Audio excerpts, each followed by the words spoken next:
What's cracking, y'all? Welcome back to another episode of Boo TV. Like, comment, and subscribe, and I appreciate you for stopping in today. So today, I want to talk about, you clicked on the title, you saw it. Kobe Bryant's 81-point game is not his most impressive scoring game. When you ask people, what's Kobe's best game of his career? What's his most impressive scoring feat?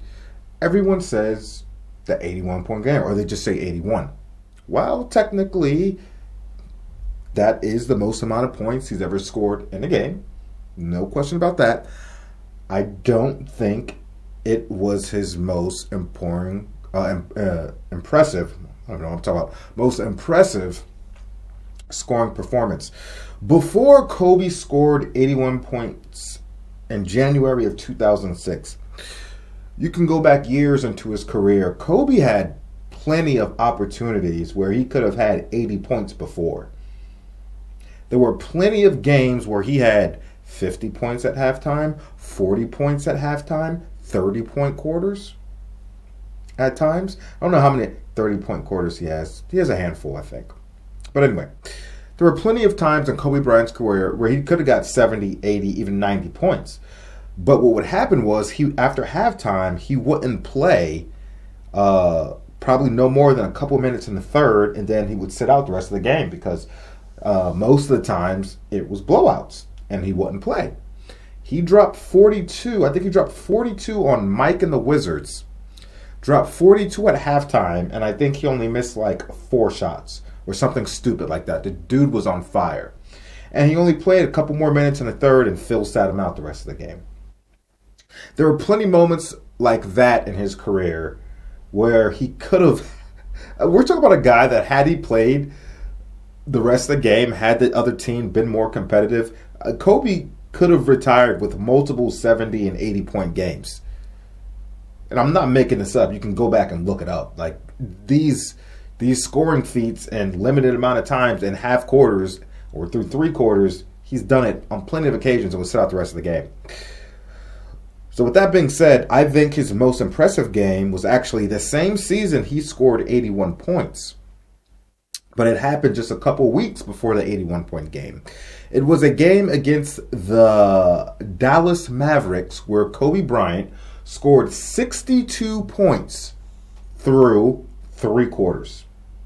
Not only did he score 62 points through 3 quarters, almost shooting at 60% accuracy, but he also outscored the entire Dallas Mavericks team by himself through those 3 quarters.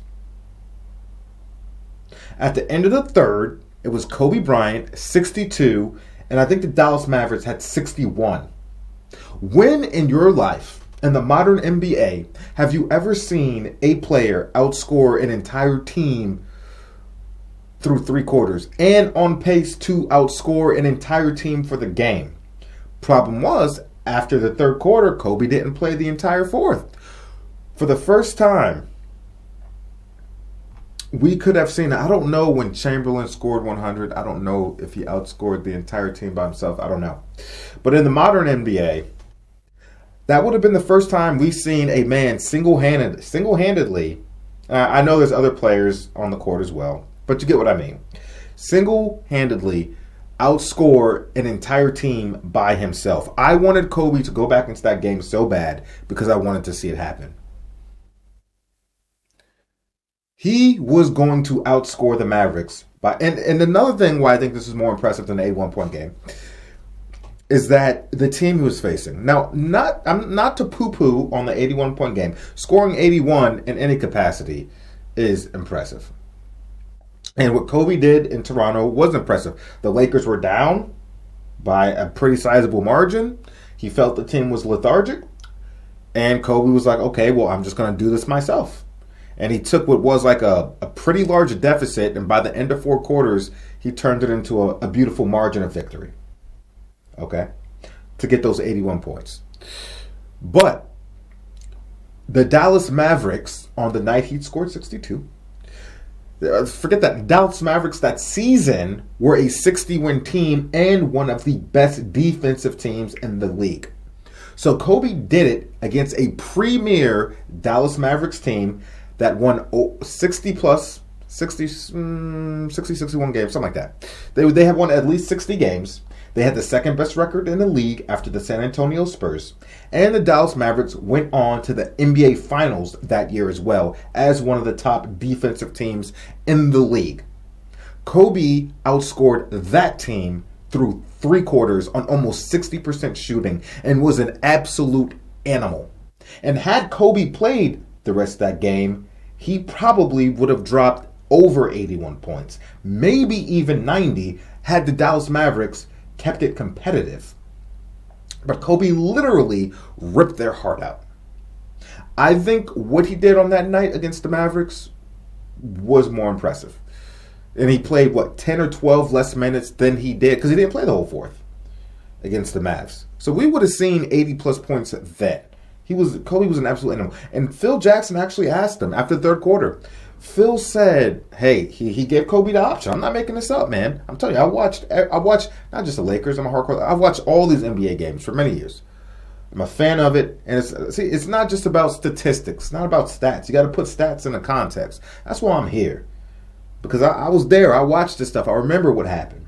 I'll put everything in perspective. But anyway, Phil Jackson asked Kobe, yeah, you want to go back in? He gave him the option to go back in. Kobe says, no. We're up big. I'll get it next time. Do you hear what I just... A man with 62 points through 3 quarters said, nah, I'll get it next. I don't know if Phil was like, hey, you want a shot at getting 70, maybe 80, or you just want to go back in? But he was like, nah, we're up. I'll get it next time. Could you imagine how hard that is? And this dude is so damn good and so confident in such an elite offensive player, and I'm not going to say an elite defensive player as well, because Kobe was a S-tier defender for the most of his career. So, but just strictly talking offense here, the most elite offensive player in the league at that time, to just say, no, I can get it another time. And what did he do? He went and got 81 points a few weeks later. But also, I think that goes to show Kobe gets a bad rap for being... I think people over-exaggerate the whole selfish thing and he only cares about scoring. No. If he cared about scoring, he would have went back in that game. For Kobe, it was always about winning, and he always put winning over everything else. And he knew he'd rather get rest, get ready for the next game, and let the other boys finish the game off. And said, I can get it another time. I don't need to get that 70 right now. I don't need to get that 80 right now. We're in position to win a game. I trust our guys to finish this one off. And let's go get this victory. This was always about that. Kobe cared about winning more than anything. He was hell-bent on winning. Yeah, he wanted to get his individual accolades as part of building his individual career up while accomplishing championships. Who doesn't want to do that? Especially when you're that elite of a player. Yeah. Do it. Go get team success and then, carry your team and build your personal records up as well. Your resume. Why not? Everybody else does it, but nobody else gets hit with a bad rap like that. It's ridiculous. It's ridiculous. But anyway, that's my opinion. And like I said, he dropped 42 at halftime against the Wizards. Didn't play. He was on pace for 80 plus that game as well. I remember he dropped 30 and a quarter in the third quarter against the Utah Jazz. Back when the Utah Jazz was a top team in the league. That was in 2007, I think. He had a perfect quarter. A perfect 30-point quarter. Didn't miss a single shot. Like I said, he had plenty of opportunities through his career to do these things. And we could have seen more, had he played the rest of these games. But most of them were blowouts. And when they were blowouts, he didn't feel the need to go back and play. He's like, I'm looking forward to the next game. My boys will finish this one out. Anyway, that's all I have to say about it. If you haven't seen it, go on YouTube and look up Kobe 62 through 3 quarters outscoring the Mavericks. Not playing that fourth quarter, but, that's my opinion. Let me know what you guys think in the comment section. Go to war in the comment section. What do you think is Kobe's most impressive game scoring accomplishment? And I ain't faulting you I get it. It's easy to say the 81. But considering who the competition was and the fact that he outscored an entire team, I'm taking a 62 to 3/4. But let me know what you think. Do you agree or do you disagree? And appreciate you guys. Like, comment, and subscribe. Thanks for watching, and catch you on the next one. We out, baby.